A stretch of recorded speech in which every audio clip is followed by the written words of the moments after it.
बाघा पुराण part 2।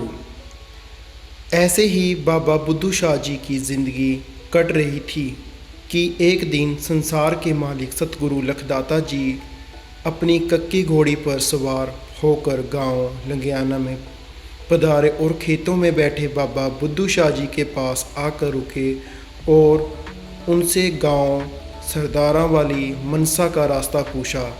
बाबा बुद्धू शाह जी ने बहुत ही प्यार से पीर जी से कहा कि मैं तो आँखों से अंधा व्यक्ति हूँ, मैं आपको रास्ता कैसे बता सकता हूँ, आप किसी और से रास्ता पूछ लीजिए तो बेहतर होगा।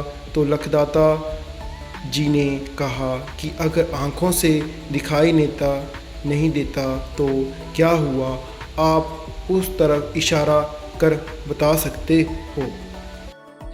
तो बुद्धू शाह जी ने अपने स्थान पर बैठे बैठे ही हाथ उठाकर सरदारा वाली मनसा गांव की तरफ इशारा कर दिया। तो पीर लखदाता जी ने कहा, ऐसे नहीं, अपने स्थान पर खड़े होकर बताओ। तो इतना सुनकर बाबा बुद्धू शाह जी ने कहा, ठीक है जनाब, जैसी आपकी इच्छा।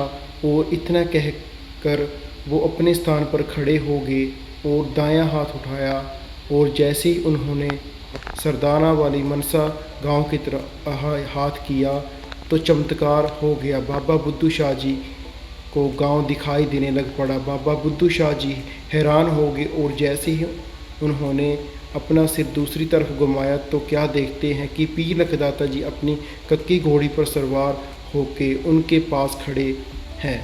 बाबा बुद्धू शाह जी ने पीर लखदाता जी के पैरों में शत शत नमन किया और उनका लख लख धन्यवाद करने लगे। पीर लखदाता जी ने बाबा बुद्धू शाह जी को उठाया और वचन किया कि बाबा बुद्धू शाह जी, आप इसी स्थान पर हमारी भक्ति करो, कोई समय आएगा इसी स्थान पर हमारा दरबार बनेगा और इसी स्थान पर हमारे मेले लगा करेंगे, लोगों की मनोकामनाएं पूरी होंगी और वो अपनी मनोकामना पूरी करने के लिए इसी दरबार में आएंगे। आज पीर लखदाता जी के बोले वचन पूरे हुए और इसी स्थान पर पीर लखदाता जी के मेले लगते हैं और लोगों की मनोकामनाएं पूर्ण होती है।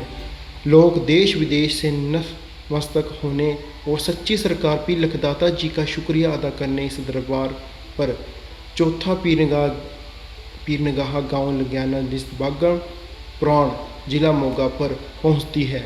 हर वीरवार लोग दरबार पर माथा टेकने आते हैं, चिरागों में सरसों का तेल डालते हैं, धूप बत्ती करते हैं और पीर लखदाता जी का लख लख शुक्र करते हैं। ये थी बाघा पुराण की story. Thank you so much.